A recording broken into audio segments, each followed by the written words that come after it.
Dans ce nouvel épisode de Au-delà des frontières, nous parlons de l'infertilité avec Leila Saligan, une dame qui a vécu une infertilité inexpliquée pendant près de 4 ans. Elle nous livre avec beaucoup d'authenticité et de vulnérabilité sa quête pour avoir un enfant, mais également comment ses parents l'ont accompagnée dans ce processus, mais surtout son époux.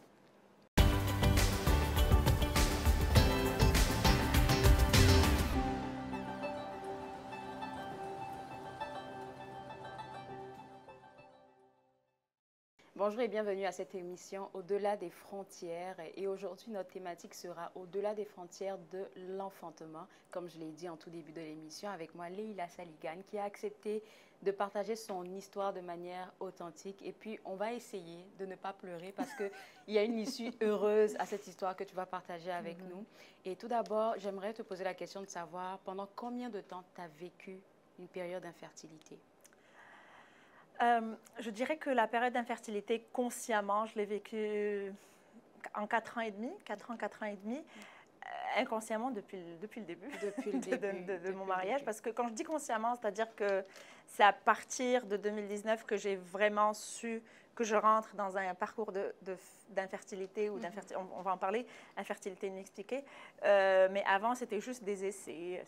On était dans le process essai-bébé. Essai-bébé. Comme tous les couples. Comme tous les couples. Alors, tu sais que quand deux personnes s'aiment, quand elles se rencontrent, ben déjà, il y a la connexion. Ensuite de ça, il y a la proposition. On veut que tu nous fasses rêver un tout petit peu. Parle-nous de la proposition de mariage. Oh! C'est un petit clin d'œil à mon mari. Il n'en a pas encore fait une. J'attends toujours. Oh mon... Non, mais je plaisante. Au fait, c'est parce que moi, j'ai rencontré mon mari très, très jeune. On était encore à l'université. J'étais en deuxième année de l'université. J'avais 19 ans. Et voilà. Et lui aussi, il était dans la même école que moi. Donc, il était plus âgé. Tu vois, c'est toujours excitant hein, quand tu es encore petite, jeune et que tu sors avec quelqu'un de la promotion. Oui, ouais, de la c'est promotion, ça, c'est comme, tu te sens un petit peu plus intéressante. Mais c'est juste pour dire que nos chemins se sont retrouvés dans une ville où ni moi ni lui ne sommes d'origine. Donc, on était dans une autre ville et on s'est rencontrés devant la cafétéria de l'université. On avait un ami en commun et puis c'est comme ça que ça a commencé. Et depuis ce jour-là, on ne s'est jamais quittés. Oh, ça fait combien de temps que vous êtes ensemble? Il faut que je calcule là. J'ai arrêté de faire le calcul, mais je pense à 13 ans. 13 ans ouais, quand même. 13 ans, oui. Alors, dis-moi, quand une jeune fille comme toi, à 19 ans, continue ses études, fait ses études, c'est sûr qu'arrivé à un moment, elle pense « Ah, j'aimerais bien me marier ». Dans ton cas, tu as pu rencontrer ton épout d'aujourd'hui, 2 ans plus tard, je pense. Donc, quand tu l'as épousé, dans ta tête, c'était tout de suite, là, il faut que je fasse un bébé ou non. Tu te donnais le temps? Non, on se donnait le temps tous les deux parce que, tu sais, quand on rêve un petit peu, quand on marche main dans la main, à côté de la côte de la mer et qu'on essaie de construire tout le monde, toute la vie qui nous attend, donc on se demande combien d'enfants on va avoir, est-ce que c'est une fille ou un garçon, qu'est-ce que tu préfères, comment on va les appeler, ce genre de petites questions-là qu'on se pose entre couples, mais on savait qu'on voulait aussi profiter de notre couple. Ça, c'est vrai. Comme je t'ai dit, on s'est mariés quand même très, très jeune. Lui, au début de sa carrière, moi, j'étais encore étudiante. Donc, on se disait qu'on voyait un enfant comme étant peut-être un handicap ou peut-être comme étant un ralentisseur de notre carrière au début. Donc, on voulait vraiment profiter à fond de notre jeunesse. Voilà, juste le temps qu'on se stabilise financièrement et qu'on puisse vraiment lui offrir un environnement stable et de bonnes conditions de vie. Donc, nos premières années de mariage, c'était non, on ne veut pas d'enfants, on veut juste profiter. On est encore très jeunes, des petits tourtereaux qui voient la vie en rose, qui n'ont pas de problème et qui sont juste contents d'être tous les deux et de vivre sous le même toit. Est-ce que, dans vos discussions, je veux dire, le nombre d'enfants que vous vouliez, c'était quoi? C'était ça ma question. C'était 2. On voulait 2 enfants. Une fille et un garçon. Oui, c'est ça. Tu vois le classique. Oui, c'est ça. Classique, fille, garçon, 2. Le choix du roi. Si c'est le choix du roi. Si c'est des jumeaux, tant mieux. Comme ça, on en fait one shot et puis c'est fini. Donc c'est ça. Donc, on voulait 2 enfants. Après, on se disait, ouais, tu sais, peut-être qu'on aurait une grande famille dans une... Tu vois, les clichés là qu'on se met dans la tête en rêvant. Beaucoup d'enfants dans une ferme. On a un poulailler, on a... Tu Tu vois le genre. Le grand rêve. Exactement. Le grand rêve. Exactement. Et à cette période-là, toi, tu continuais les études, Oui. j'imagine. Yacine, ton époux, lui aussi, il commençait sa carrière, comme tu l'as dit. Exactement. Donc, vous faisiez attention. On faisait très attention. Nous, au fait, on a fait la protection, comment on appelle ça, par contraception, pilule Ok. contraceptive. Oui. Donc, j'ai dû en prendre pendant 3 ans quand même. Parfait. Juste, encore une fois, juste au cas où, on ne Ok, sait jamais, oui. on ne veut pas prendre de risques, on veut vraiment que... Au fait, tu sais quoi, je pense que j'ai toujours été une personne visionnaire. Et je savais exactement Ce que tu voulais. à quoi va ressembler ma vie. Je savais exactement comment tout va se passer. Je vais avoir mon diplôme à l'âge tel, je vais travailler à l'âge tel, je vais... Tu sais, comme je prenais le contrôle de ma vie. C'est vraiment ça, c'est que je contrôle le fait de ne pas avoir d'enfant parce que je ne veux pas en avoir maintenant, parce que ce n'est pas encore le moment. À l'âge tel, je vais avoir un enfant. Et c'était quoi l'âge idéal pour toi? C'était à partir de l'âge de 26, 27 ans. Donc, tu vois, ça, c'était parfait pour moi parce que c'est bon, j'ai fini mes études, j'ai tout choisi mon doctorat, donc j'ai tout fini. Je suis prête et je suis prête à devenir maman, de passer à une prochaine étape et une prochaine mission de ma vie. Donc ça, c'était en 2017, ouais. Il y a ce qu'on a comme plan et à ce que la vie nous réserve. Tout à fait. En ce moment-là, pendant que vous étiez en train de prendre le contraceptif, tous les deux mariés, personne ne s'imaginait une seconde ce que vous alliez vivre les années après. Non, c'est ça. C'était, comme tu dis, je pense que c'est à partir de ce moment-là, de 2017, c'est là où je commençais à me rendre à l'évidence qu'on n'a pas le contrôle sur tout. À partir de quel moment vous vous êtes rendu compte en tant que couple, ou même pas, je ne dirais pas en tant que couple, en tant que toi, femme, à partir de quel moment tu as eu le déclic de « je suis prête à avoir cet enfant-là » Comment tu l'as senti déjà pour commencer? Quand on est venu au Canada. C'était en 2017. Quand on est venu au Canada, j'étais prête. On était prêts tous les deux, parce qu'encore une fois, c'est une décision à deux. On était prêts tous les deux à commencer notre petite vie. On est encore fous et amoureux et on veut qu'on continue le chemin avec un petit bébé. Donc, pourquoi le Canada? Parce que c'était notre projet de vie, oui. Et c'était notre sens de stabilité aussi. C'est comme on savait qu'on allait nous installer ici et donc on se disait, ben voilà, c'est bon. On est prêt, on a l'argent, on a le travail, on a le foyer, on a tout ce qu'il faut, on a tout l'amour qu'on peut donner à cet être qui va venir apporter du bonheur à notre vie. Donc on est prêt, on est prêt. À partir de ce moment-là, quand vous êtes arrivé au Canada, normalement, je me dis, en tant que femme, tu t'es dit, j'arrête les contraceptifs et ça va venir naturellement. Exactement. Donc, il n'y a pas de stress. Exactement, c'est ça. Donc, moi, je pense que j'avais arrêté quand même 1 an avant d'arriver au Canada. Juste, tu sais, c'est ce qu'on dit. On dit il faut désintoxiquer un peu le corps. Ça. Il ne faut pas tomber enceinte juste après la contraception parce que ton corps a encore toutes ces toxines et tout. Donc, moi, je me suis dit, tu sais quoi, je vais faire le plan parfait. Pour que tout se passe à merveille. Exactement. Je vais avoir un bébé en très bonne santé. Oui. Donc, on va se donner... le médecin, il propose 3 mois après la contraception avant de vraiment essayer. Moi, j'ai pris 1 an. C'est vraiment, je suis la bonne étudiante là, qui respecte les leçons. Donc, voilà, j'ai pris 1 an pour vraiment bien désintoxifier mon corps et le préparer pour l'arrivée d'un bébé. Donc, j'ai lu tous les livres, toutes les astuces. En fait, tu étais vraiment prête. J'étais vraiment une très bonne élève. Très bonne élève même, oui. Wow. Ouais, j'étais très informée, je savais tout, je savais exactement ce qu'il faut faire, ce qu'il faut prendre, ce qu'il faut manger, ce qu'il faut boire, comment mon corps doit être comme préparé physiquement. Donc, j'étais prête. Et parlons maintenant de ce fameux diagnostic. C'est là que les choses ont commencé à se... Alors, au début, en 2017, donc je pars voir un médecin après 6 mois, juste pour dire, hey, tu sais, ça prend un petit peu de temps, est-ce que c'est normal et tout. Et puis le médecin me dit, mais t'es jeune, mais c'est pas grave, mais laisse la nature faire son travail. Okay. Pourquoi vous les jeunes, vous voulez tout Il n'a pas compris que tu avais travaillé pour non, ça. C'est ça. Et moi, je suis toujours en humilité. Je suis comme, ok, d'accord, docteur, c'est bon, docteur. Tout ce que vous me dites, de toute façon, je peux pas. Et c'est toi l'expert en plus, c'est toi qui me dis ça. C'est toi qui touche, je sais pas combien de salaire là, donc je pourrais pas, je serais pas mieux que toi. Donc ce qu'il m'a dit, j'ai dit d'accord, bah écoute, c'est normal. 6 mois, c'est normal. Revenez après 1 an. Donc on revient, je pense, après 1 an et demi. Et pour dire, bah, écoute, je pense que c'est pas normal. Je pense que un an et demi après. Après un an et demi, ouais. J'ai dit, écoute, je pense que c'est pas normal. Je pense qu'il y a quelque chose qui ne va pas. À ce moment-là, je prenais encore aucun médicament, aucun traitement. Tout était vraiment naturel. Donc là, je disais, est-ce qu'il y a quelque chose que je peux faire?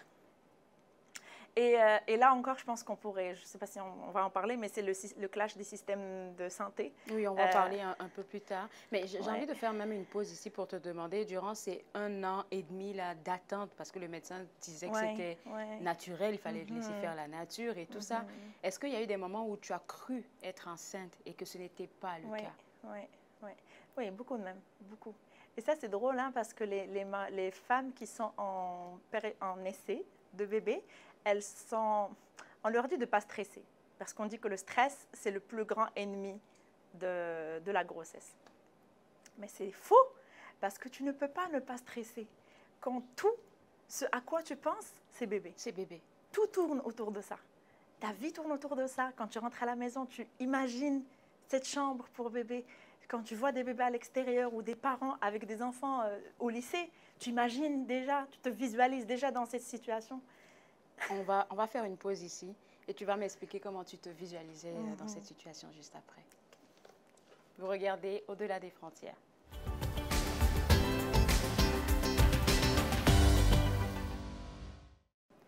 De retour à cette émission Au-delà des frontières et l'épisode qu'on a aujourd'hui, c'est Au-delà des frontières de l'enfantement.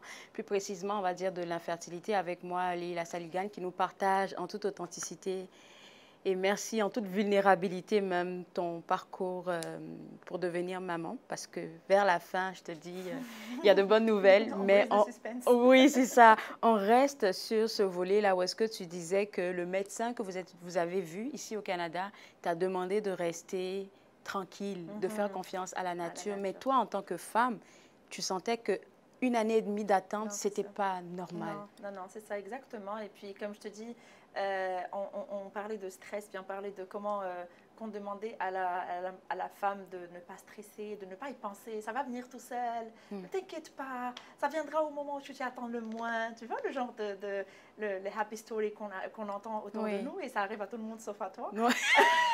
Tellement bien dit.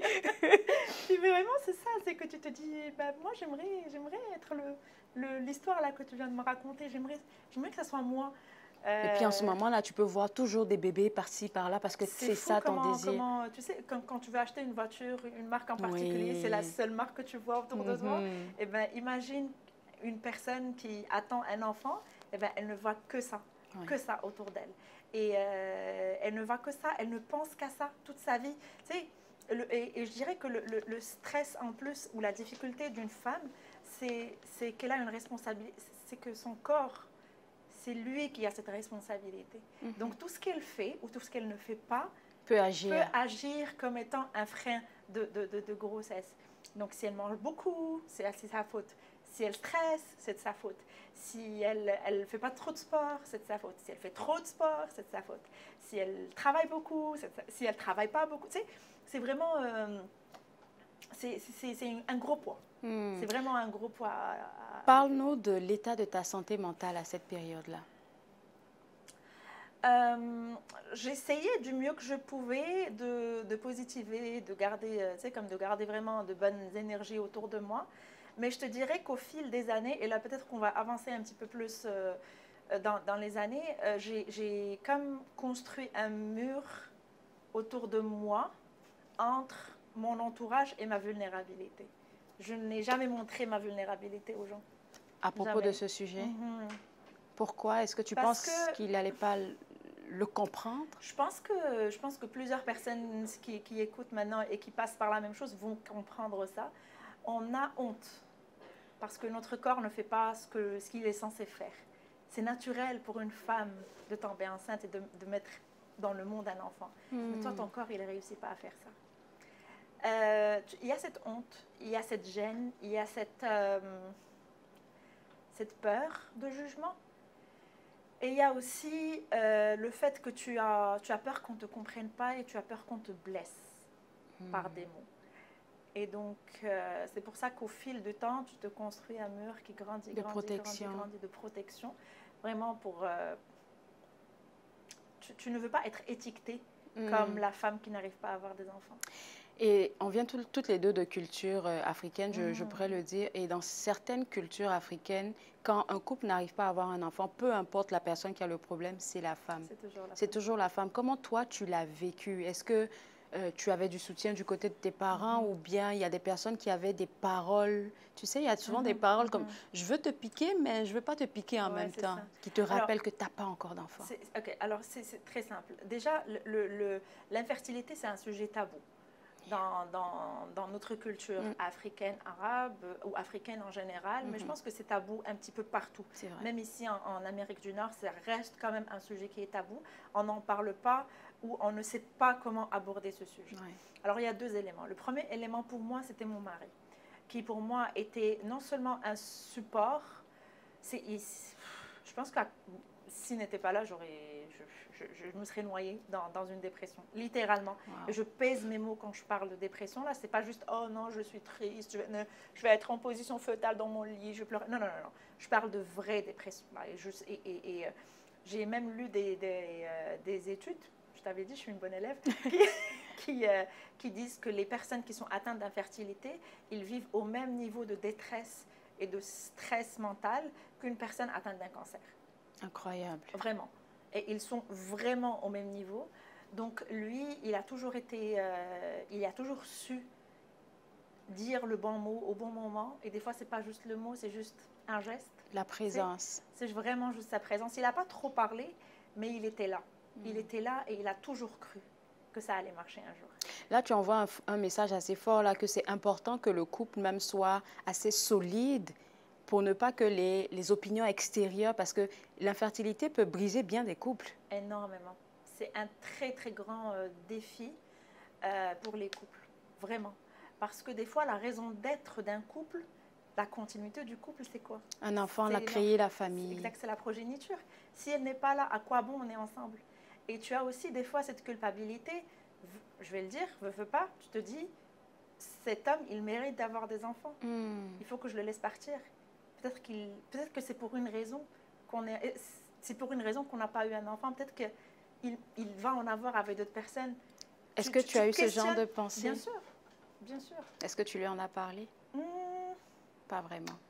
Non, non. Non, non, je ne lui en ai pas parlé parce que je ne voulais pas que ça se nourrisse aussi, mais encore une fois, je pense que c'est pire quand tu ne lui en parles pas parce que tu nourris ta culpabilité encore plus. C'est à cause de moi, c'est à cause de moi. J'arrive pas à lui donner tes enfants. Il le mérite, il aurait été un tellement bon papa. Je le vois avec les enfants autour de lui, comment il est, mais j'arrive pas à lui offrir ça, tu sais. Donc, c'est pas évident. Tu es une vraie guerrière pour vrai. C'est pas évident et je sais que plusieurs femmes souffrent en silence. Et tu sais, moi j'appelle ça la maladie invisible.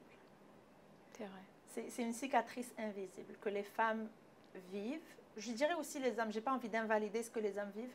C'est juste que la femme, elle a aussi cette responsabilité corporelle qui s'ajoute aussi. Donc c'est ça. Donc, tu vis avec une maladie que toi, elle te poignarde tous les jours, ou mais les gens ne la voient pas. C'est fou, hein? J'aimerais vraiment que vu que tu parles des femmes, j'aimerais que tu partages avec nous comment tu as vécu ces moments de, je dirais pas de dépression, mais ces moments où tu étais au plus bas dans cette recherche d'enfants. Comment tu as vécu ça et comment tu as réussi à t'en sortir? Ah non, j'étais mal. Et encore une fois, j'étais mal, mais je ne le montrais pas. Et ça, je pense que c'est encore plus difficile parce que des fois, quand tu vis une dépression ou quand tu es dans une dépression, tout le monde le sait, ça se voit. Mais moi, je ne pouvais pas me permettre de montrer ça ou de montrer cette face de moi à mon entourage parce que c'est comme si je n'avais pas envie qu'ils la nourrissent. Ah oui, avec raison. Je n'avais pas envie qu'ils la nourrissent. Et j'avais tellement peur de ce qu'ils allaient me dire. Parce que j'en ai reçu des commentaires maladroits, bienveillants. Mais maladroit. Parle-nous d'un commentaire qui t'a fait... Il y en a beaucoup. Et c'est des commentaires que reçoivent beaucoup de femmes qui par exemple, font des arrêts de... Moi, j'aime pas appeler ça des fausses couches. Je trouve que c'est très péjoratif comme mot. C'est plus des arrêts de grossesse. Fausse couche, ça fait très... je sais pas, c'est très négatif pour moi, alors qu'un arrêt de grossesse... Moi, j'en ai vécu plusieurs. J'en ai vécu, je pense, 7 ou 8 pendant... Et donc, à chaque fois que je vis un arrêt de grossesse, c'est « Oh, mais l'essentiel, c'est que tu arrives à tomber enceinte. » Tu vois, Oh, ça ne m'aide pas. Ou alors, c'était pas le bon. Non, parce que moi, depuis le moment où j'ai su que j'étais enceinte, comme je t'ai dit, j'étais prête, et mon corps, il ne vit que pour ça. Donc, le verre d'eau que je le bois pour mon enfant. Et donc, quand il part, c'est un enfant qui est parti pour moi. C'est un projet de vie. Je fais le deuil. C'est une part de toi qui est partie. Exactement. C'est pas juste des règles. Non, c'est pas juste une fausse couche. Tu comprends? Un autre commentaire qui dit « Oh non, faut pas que tu en parles là, c'est le mauvais œil. Faut pas... » Tu vois le genre. Ou alors « Oh, mais tu sais, peut-être une fois que tu ne stresses plus, ça va aller. » Comme si c'était de ta faute, en fait. Exactement, exactement. Et encore une fois, ces personnes, je ne les blâme pas parce qu'elles n'ont pas vécu ça. Elles n'ont pas vécu cette douleur, donc elles ne savent pas comment réagir. Puis elles veulent être bienveillantes. Elles veulent être bienveillantes. Donc, qu'est-ce qu'on fait? On puise dans ce que nous, on a entendu autour de nous. Nos tantes, nos voisines, nos mamans, nos grands-mères, etc., qui, elles, faisaient des fausses couches tout le temps et tout. Puis c'est naturel, c'est normal. Toutes les femmes, elles ont au moins fait une fausse couche dans leur vie. Mais non, non, non, non, non. Il faut pas banaliser. C'est une perte. C'est une perte, exactement. C'est un deuil que tu fais d'un enfant. Moi, je leur dis que la meilleure chose des fois, ce qu'il faut faire, si tu veux vraiment aider une personne qui passe par un deuil ou une personne qui n'arrive pas encore à tomber enceinte, parce que c'est encore plus difficile. Enfin, je ne veux pas dire que une douleur n'est pas plus difficile que l'autre, elles sont toutes compliquées, on ne peut pas les invalider. C'est juste de poser la question. De quoi tu as besoin? Juste être présent et puis de poser la question. C'est tout. N'invente pas, n'essaie pas d'être celle qui va donner le conseil, parce que des fois, ces conseils-là, ça poignarde les gens encore plus. Il faut comprendre qu'une femme qui est à la quête d'une grossesse ou d'un enfant, elle est dans un état de vulnérabilité, mais très sensible. Incroyable. Oui. Incroyable. Oui. Moi, je suis sortie de quelques baby showers en pleurant. Parce que c'était le désir que tu avais. Oui. Mais c'est non seulement ça, parce que moi, si j'ai accepté d'aller dans des baby showers, c'est parce que je suis bienveillante et que j'aime la personne et que j'ai envie de faire la fête, mais ça ne parlait que de bébés autour de moi. Et tu sais comment tu te sens? Tu sens comme si... Impuissante? Tu sens, oui, tu es impuissante. Et c'est comme si tout le monde réussit un examen. Et toi, tu es la personne qui échoue le même examen. Je comprends. Je te dis, mais c'est pas possible, je ne suis pas aussi stupide que ça. Qu'est-ce que ça prend pour que je sois comme elle? C'est encore pire quand tu entends des histoires du genre oh, c'est une histoire d'une soirée ou d'une nuit. Ça, je te dis, mais pourquoi ça n'arrive qu'à cette personne-là, les grossesses non voulues? Pourquoi moi, je l'ai tellement voulu, cette grossesse, tu vois? Et moi, en tout cas, personnellement, je suis une personne spirituelle. Je pense que nos téléspectateurs le savent maintenant. Est-ce que tu as eu déjà à penser que c'était juste une épreuve, mais qui allait finir par se solder par un succès? Quand je dis un succès, un bébé, des bébés. Écoute, je ne te cache pas qu'il y a certains moments, tu m'as posé la question par rapport à ma dépression, au moment où j'étais vraiment au plus bas. Dans ces moments-là, la seule question qui me trottait l'esprit, parce que je veux vraiment je veux le normaliser, je ne veux pas que les personnes qui le disent se sentent mal. Moi, je disais, pourquoi moi? Pourquoi moi? Pourquoi ce n'est pas les autres? Pourquoi ça n'arrive qu'à moi? Pourquoi tout le monde autour de moi arrive à avoir un enfant et pas moi? Qu'est-ce que j'ai fait de mal? Et je te jure, des fois, je faisais l'exercice mental de revoir toute ma vie devant moi et de me dire à quel moment est-ce que j'ai fait le mal? J'ai fauté, oui. À quel moment est-ce que j'ai fait quelque chose de mal? Et ça, c'est ma récompense. Ça, c'était pendant les moments de faiblesse. Pendant les moments où je me rattrapais un petit peu spirituellement et j'ai rencontré une personne qui m'avait dit la phrase qui m'a beaucoup aidée, et c'était que Dieu choisit les bons soldats pour ses combats ou pour ses meilleurs combats. Non, Dieu choisit ses meilleurs soldats pour les combats. Et c'est là où ça m'a... Ah, ok, ça va, j'ai une raison. Et comme je te dis, mon mari m'a beaucoup aidée parce que lui, il y a toujours cru. Donc lui, au fond, il dit, il y a pas moyen, on va être parents, t'inquiète. Donc, vu qu'on va aller au-delà des frontières, je me demande si, après la pause, tu serais à l'aise à nous parler de ce processus-là de perte.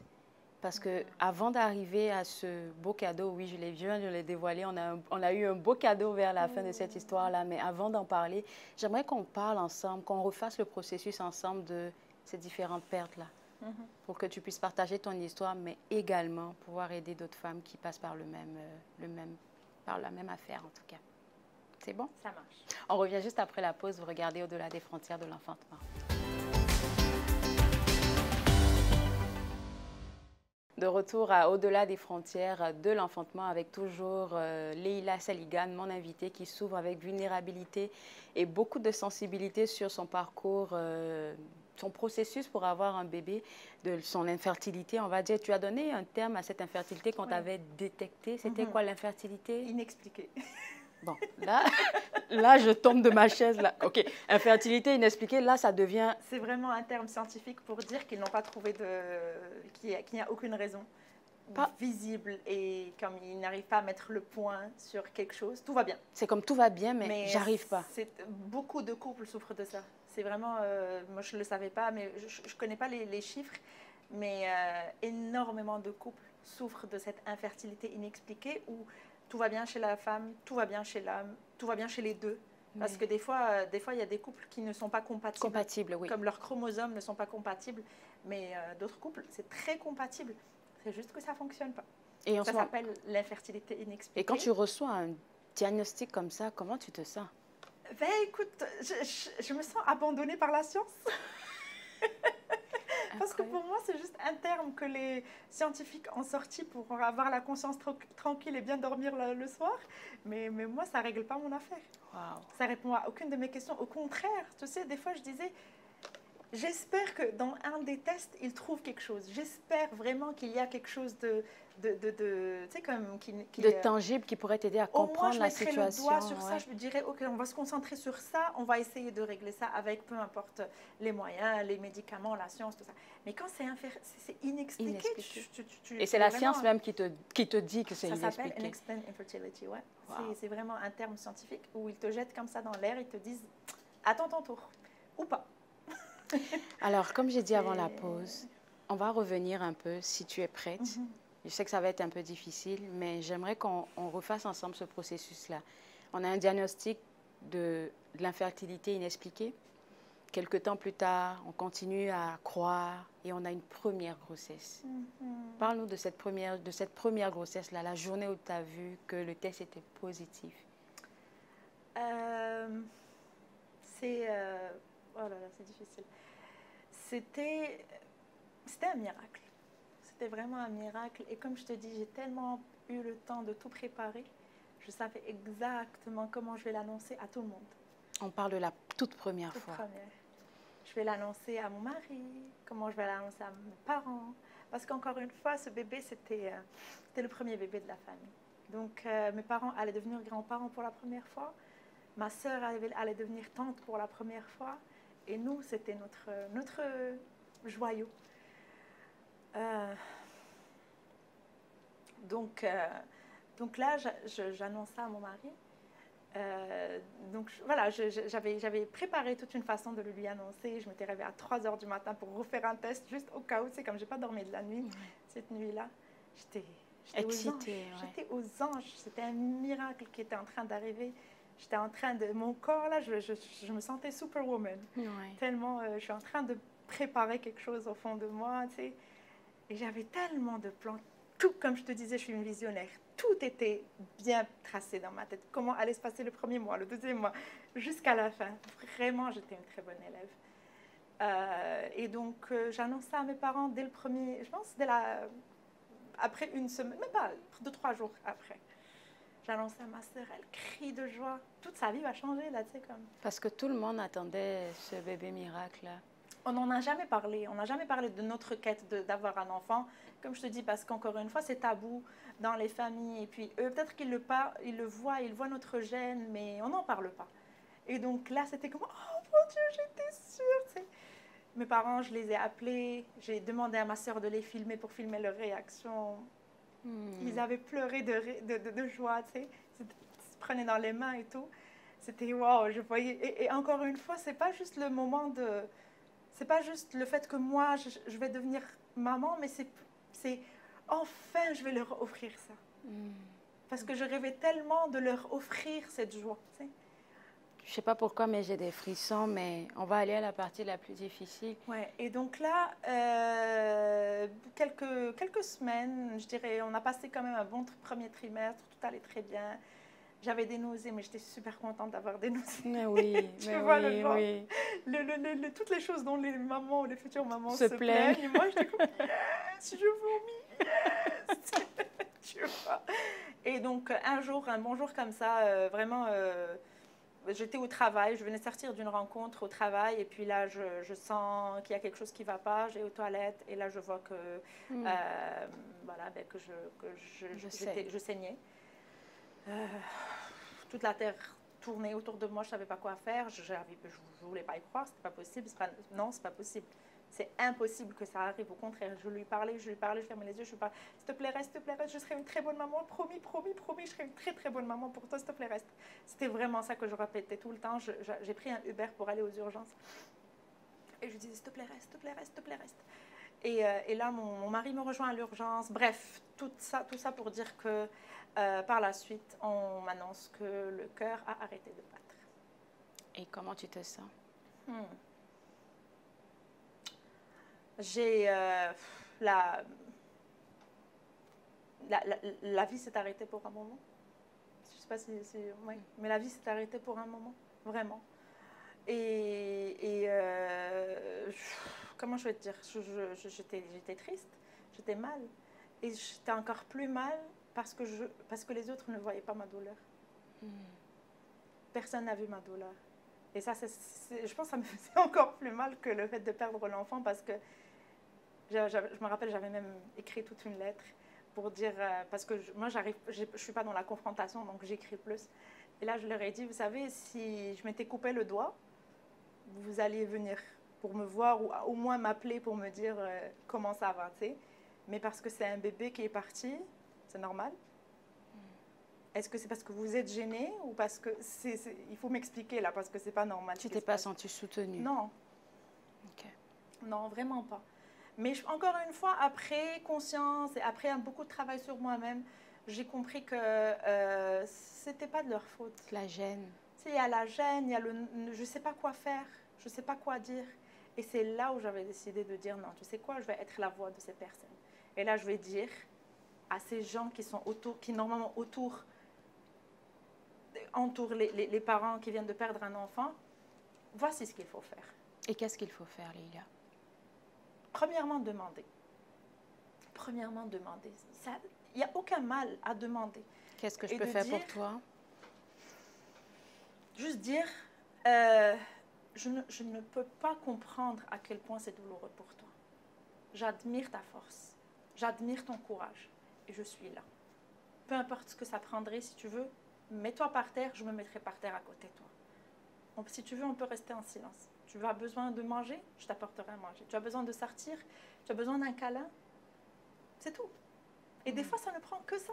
C'est des petits gestes d'affection, des petits gestes qui vraiment font du bien.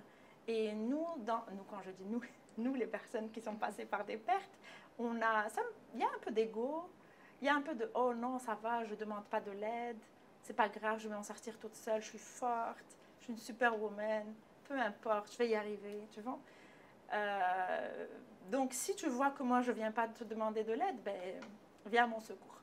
C'est que je suis tellement atterrée que j'ai même pas la force de demander de l'aide. C'est tellement bien dit ce que tu dis là, mais il faut dire que, comme tu l'as mentionné un peu plus tôt, c'était pas ta première perte. Non, il y en a une deuxième. J'en ai eu plusieurs. Une troisième. J'en ai eu plusieurs. Quatrième, une cinquième. Arrivé un moment, je me dis, tu devais être à bout. Oh non, on s'y habitue jamais.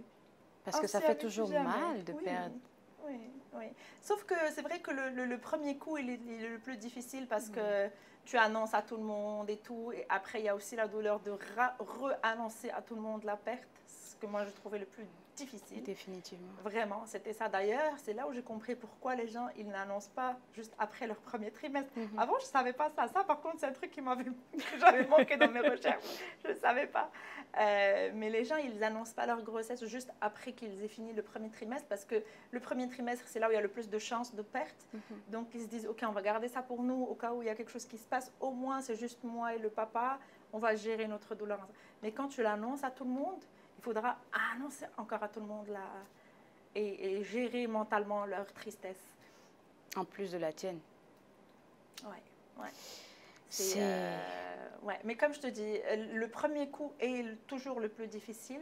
Après, je ne dirais pas que tu t'habitues, parce que ce n'est pas vrai. Tu t'habitues jamais à ce genre de choses.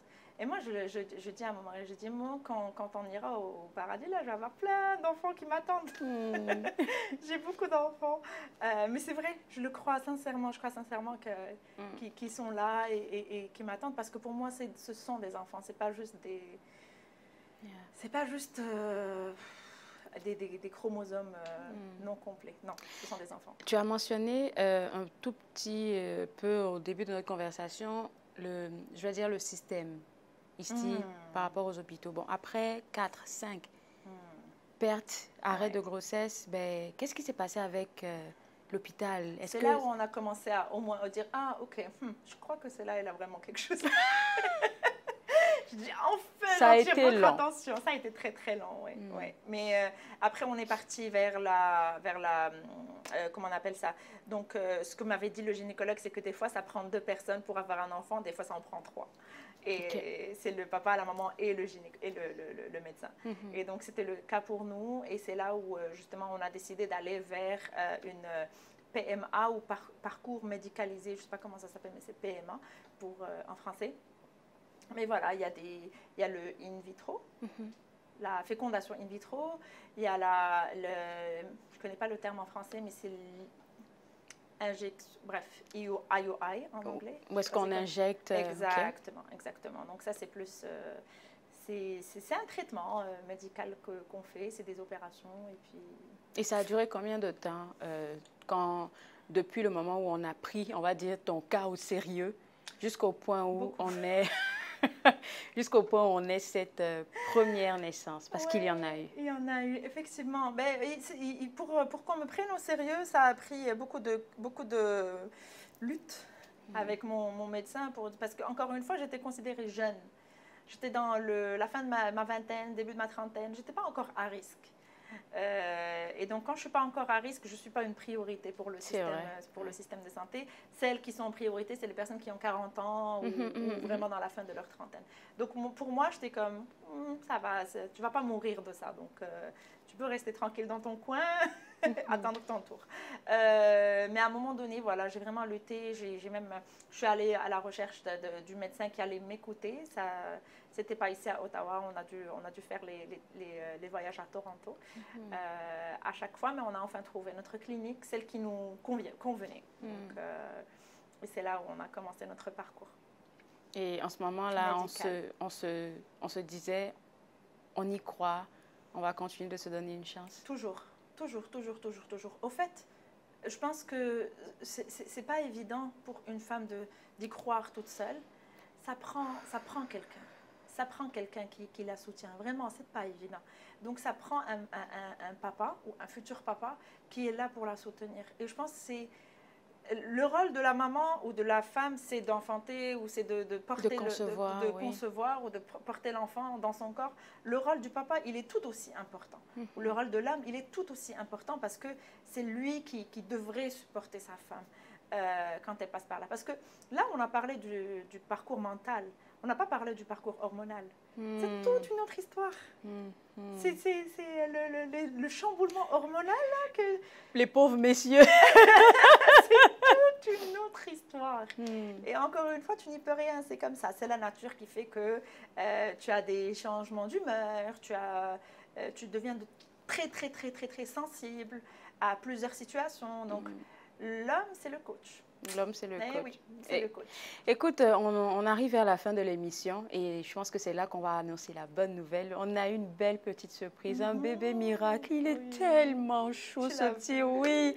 Donc, écoute, on va parler de ce parcours-là de maman, parce qu'aujourd'hui, tu es une maman comblée avec... Là, je suis plus professionnelle du tout. Là, je suis fan de ce bébé. Il a tout le temps le sourire. Je pense qu'il était vraiment attendu. On en reparle juste après la pause. Regardez au-delà des frontières de l'enfantement. De retour à Au-delà des frontières de l'enfantement, avec moi encore une fois, Leïla Saliga, notre invitée. Et on arrive vers la meilleure partie de cette émission, la naissance de notre bébé miracle. Mais avant de parler de sa naissance et tout ça, parlons de la fois où tu as appris, parce que vous êtes allé à Toronto, aller voir de nouveaux médecins et tout ça. Parle-nous un peu de la procédure, mais également de la journée où tu as appris que tu étais enceinte de... Alors, on a fait une procédure in vitro, comme je t'ai dit, une fécondation in vitro. Donc, on a fait un premier transfert. Et encore une fois, c'est une nouvelle étape. Donc, pour moi, j'avais tous mes espoirs, ils étaient mis dans cette procédure-là, le premier transfert. Donc là, on fait le transfert, tout va très bien. Tu vois, j'avais googlé toutes les astuces de grand-mère là pour augmenter les chances de réussite. Et puis on me disait, il faut porter des chaussettes chaudes. On était en été. Mon je Dieu. traînais avec mes chaussettes chaudes là. Il faut manger des frites. J'ai tout fait. Toute la liste là, tu vois, les trucs inédits. J'ai tout fait. Ça n'a pas fonctionné. Ok.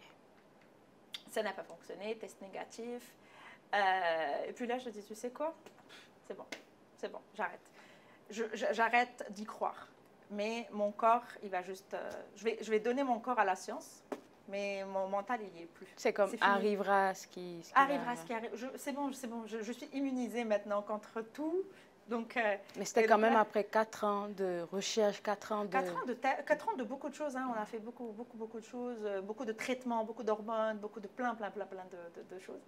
Donc, tous les sports que j'avais mis dans ça n'avait pas fonctionné. Donc, je me suis dit, bon, tant pis, c'est bon. Alors, moi, j'ai toujours cru que j'allais devenir maman. Ça, c'est une croyance qui ne m'a jamais quittée. Même au plus profond de moi-même, je me disais, si je ne vais pas avoir un enfant biologique, je vais avoir d'autres enfants. Oh, je suis née pour être maman, c'est pas possible. C'est impossible qu'il y ait un autre scénario. Mais, donc là, je donne mon corps à la science, littéralement. Je leur dis, faites ce que vous voulez. Voici. Me voici, vous faites ce que vous voulez. J'y ai pas cru, j'ai plus refait ni astuces de grand-mère, ni rien du tout. Et boum, ça fonctionne. Et ça, c'était la deuxième fois? C'était la deuxième fois. Ok. Comment... Encore une fois, je dis, positif.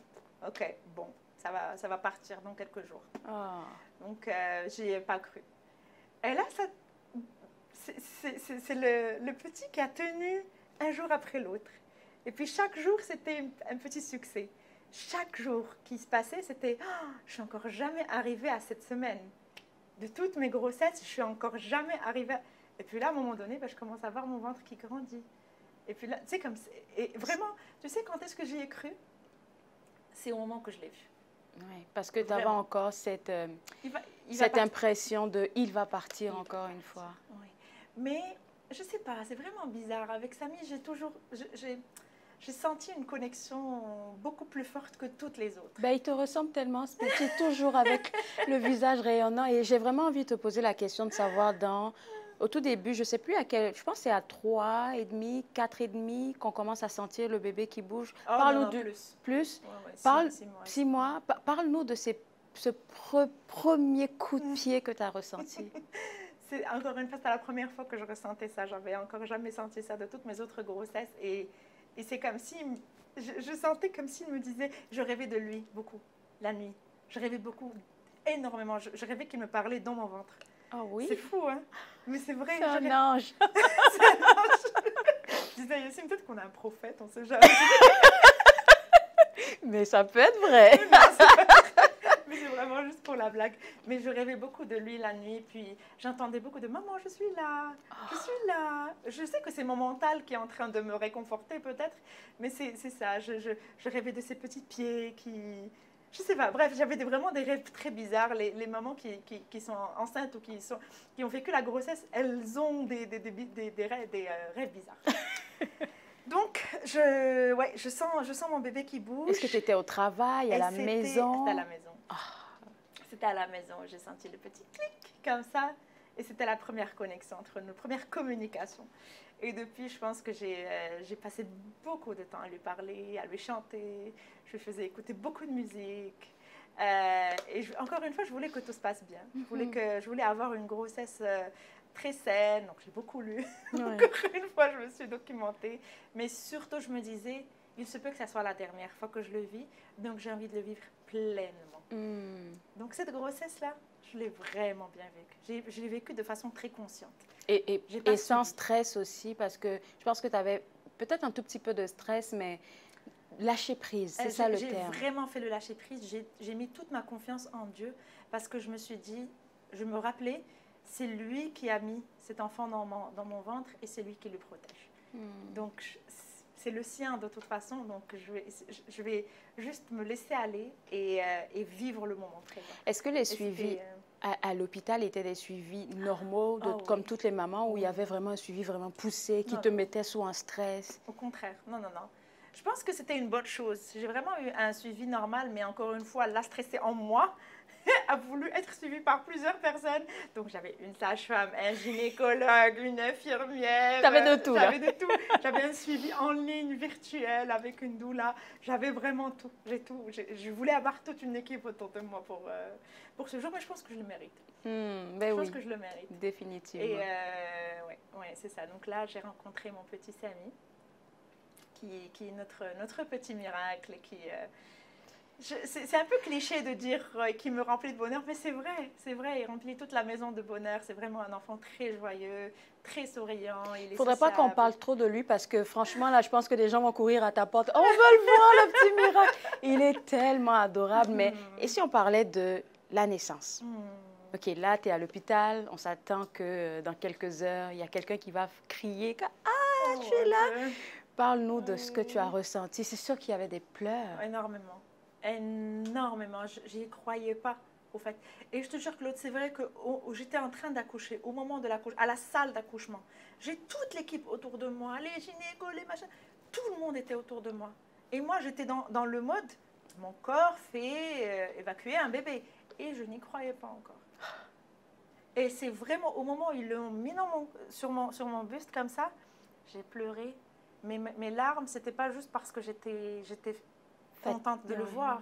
C'était des larmes de gratitude. C'était des larmes de gratitude, des larmes de fatigue, des larmes de j'y croyais pas. J'y croyais pas.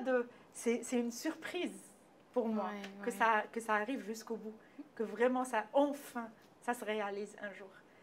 Et non, c'était je pense que j'ai encore jamais crié, jamais pleuré. Littéralement, mon mari, il était là à côté de moi. Il avait le bébé que lui aussi, il attendait. Mais lui, il était tellement paniqué parce qu'il m'a dit, Léla, je t'ai encore jamais vu comme ça. Il était en train de me calmer. Oui. C'est bon, Léla, calme-toi, s'il te plaît. Je veux pas que tu deviennes folle. Je veux pas que ce soit un moment de déclic. C'est ça. Je gardais ma femme à côté. Oui, c'est ça. Donc, non, c'était un moment, même si je le décris là, c'était vraiment un moment magique. J'ai adoré mon accouchement. J'ai adoré mon accouchement, vraiment. Et la douleur ne vaut pas rien. Du tout. Et je disais, en sortant de l'hôpital, je disais à mon mari, je suis prête à en refaire 10 maintenant. C'était juste sous l'effet de la comment on appelle ça déjà, le truc là qu'on nous met, la péridurale. Ok, là. C'est vraiment l'effet de la péridurale qui me faisait dire ça, mais littéralement, c'était un très très bel accouchement. On était conscients, lui et moi, on s'est tellement préparés. Yacine, mon mari, il était d'un support incroyable pendant ces moments. Et on a vécu un petit cocon à lui et moi la nuit avant de rencontrer Samy. C'était notre dernier moment à deux. Avant d'être parents. Avant d'être vraiment parents officiellement. Il va nous rester 3 minutes là. Et ce que je retiens de cette histoire, c'est qu'il ne faut jamais perdre espoir, peu importe ce que la science dit qu'on a par rapport à telle ou telle infertilité. Il faut toujours garder espoir. Toujours garder espoir, toujours. Et si tu y crois, vraiment, peu importe la façon avec laquelle tu seras maman. Aujourd'hui, il y a tellement d'autres moyens. Il y a la science, il y a aussi l'adoption. Il y a tellement de moyens qui font que tu peux vraiment devenir une maman. Donc, ne perds pas espoir. Et pour les personnes qui... En fait, je pense que le combat d'une personne qui est à la quête de devenir maman, c'est de trouver la paix. La paix. Avec ça, vraiment. C'est de trouver la paix. Je te l'avais partagé tout à l'heure. Je suis arrivée à un moment où je me suis dit que l'infertilité, c'est comme un handicap. Parce que, c'est un handicap, parce que tu n'arrives pas à être comme toute la société, mais tu dois vivre avec. Donc, soit tu décides de te cacher, de rester à la maison et cacher ton handicap, soit tu décides de vraiment tout l'approprier et vivre ta vie avec ça. Et te dire que ça va finir par arriver. Ça va finir par arriver. Ça, c'est l'avantage de l'infertilité par contre à l'handicap, c'est qu'il y a peut-être une solution ou au moins il faut trouver la paix. Si tu arrives à trouver la paix au fond de toi, c'est vraiment la meilleure des choses. Entoure-toi, je suis en train de parler mentalement à toutes ces mamans ou toutes ces futures mamans ou femmes qui passent par la même chose. Entoure-toi de personnes bienveillantes. N'aie pas peur de dire ce à quoi tu penses. L'infertilité ne devrait pas être un tabou. On devrait normaliser ça. Ce n'est pas de ta faute. C'est pas de ta faute. Ce n'est pas de ta faute. C'est un très, très, très beau message. Là, je pense qu'il va nous rester quelque chose comme 1 minute 30. Si tu devais définir Samy en 3 mots, en 30 secondes, ça serait quoi? Je peux t'aider si tu veux. Je suis trop amoureuse de ce petit. Je suis trop amoureuse de lui. Écoute, si tu cherches une gardienne, je suis là. Il est joyeux. Joyeux, c'est sûr. Ça, c'est le premier. C'est lumineux. Oui, il est social. Ok, là, je triche. Là, c'est moi qui te donne les mots. C'est un miracle. C'est un miracle. C'est un miracle. C'est une lumière.